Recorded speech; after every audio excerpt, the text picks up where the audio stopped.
Thank you very much, our chairperson, Ms. Jacqueline Bryant. I would want to acknowledge first the presence of the Prime Minister, Dr. the Honorable Timothy Harris, and my other cabinet colleague, the Honorable Eugene Hamilton, as we come to inform, to explain, and to account to the people of St. Kitts and Nevis of our government's stewardship to date in this edition of Leadership Matters. This evening, I want to speak about Team Unity's continuing efforts in pursuing a good governance agenda here in our country. Restoring democracy, along with our highly successful prosperity agenda, were the two pillars upon which the Team Unity movement built its campaign.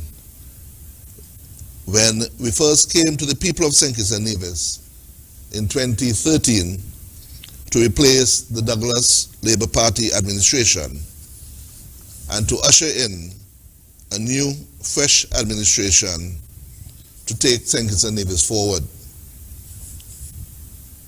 And we are proud. We are proud that over the past 7 years, from February 16th, 2015 to now, that we have fulfilled and continue to fulfill democratic ideals based on the rule of law as we pursue a good governance agenda. One would recall that the then leader of the opposition, the Honorable Mark Brantley, would have filed a motion of no confidence with the Parliament, the clerk of the Parliament, in Prime Minister Denzil Douglas and his government on the 11th of December 2012, and that for some 26 months, the Speaker of the day and the minority Labour Party on the government benches refused to table the motion in Parliament and to be voted out of office against all democratic ideals. We also recall a number of other maneuvers that were clearly undemocratic that plagued our country during that time. For instance, the attempts to pass an unconstitutional increase in senators' bill, the removal of the place of birth field from our passports that led to a Vincent advisory by the U.S. Treasury Department and the withdrawal of visa-free access to Canada by its government, and the near collapse of our CBI program. But it was the unscrupulous way in which the past Douglas administration went into Parliament and tried to change the constituency boundaries on 16th January 2015, which has since been adjudged pretty null, void, and of no effect by the High Court of Justice here in St. Kitts and Nevis. Tomorrow, the 16th February 2022, marks 7 years since the Team Unity administration came to office. Our government, over the years, has believed in the rule of law and the principle of good governance. We have upheld and continue to uphold the universal principles that the government and its officials and agents are accountable under the law, that the laws are clear, publicized, stable, fair, and protect fundamental rights, including the security of persons and their property, that the process by which the laws are enacted, administered, and enforced is accessible, fair, and efficient, and that access to justice is provided by competent independent, and ethical adjudicators, attorneys or representatives, and judicial officers who are sufficient in number, have adequate resources, and reflect the makeup of the communities they serve. Since 2015, we have enhanced the administration of justice with the addition of a second High Court judge in Bastia and constructed a second High Court chamber, judicial chamber, which allows the dedication of a judge to civil court matters and a judge to criminal court matters. This has worked very well in reducing the backlog of cases and creating a better access to justice for all. Under our watch, the use of technology, such as the electronic litigation portal used for filing matters in court, and Zoom virtual hearings, especially under the COVID pandemic that we have continued to pay dividends. Mediation services have also improved with a significant increase in trained court-connected mediators, and we urge and encourage more of our citizens to take advantage of this alternative dispute resolution mechanism in which to settle their disputes in a timely and cost-effective manner. In the magistrates' courts, we now have 3 court chambers in District A in Bastia and 2 chambers in District B at Sandy Point and Dieppe Bay.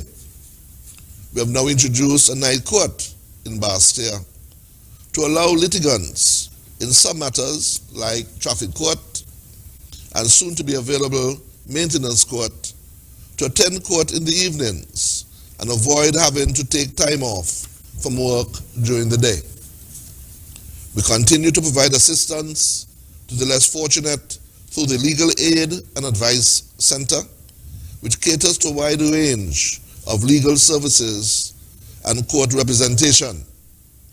An important area of help is in making our citizens aware of planning, how you want to leave your real property and other possessions when, God forbid, you pass on.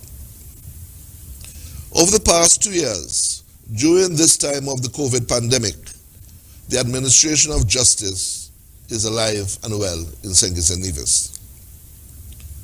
We have also added new dedicated legal services. There's now in Bastia at East Independence Square a new law library. We have a dedicated land registry in the former CNC building, and we continue to give support to the intellectual property office. The Law Commission now publishes all our laws online at www.lawcommission.gov.kn, and we also publish other very important and pertinent information from the Ministry of Justice and Legal Affairs at www.legal.gov.kn. At this letter webpage, the Ministry of Justice and Legal Affairs, we publish court lists of cases being tried. We also publish the electoral voters lists, that is the annual register of voters, and monthly lists, so that anyone can check their name to see that they are properly registered to vote. In addition to all of that, this administration is committed to ensure that new constituency boundaries will be produced in a proper constitutional way that can stand scrutiny.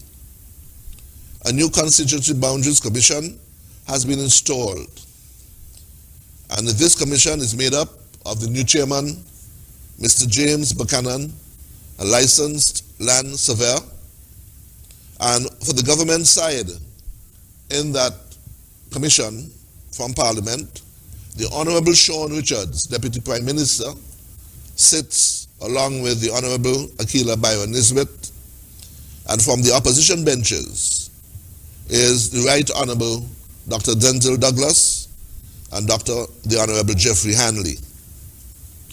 The Commission will have to meet to decide whether the boundaries that now exist follow the constitutional rules and whether there needs to be a change.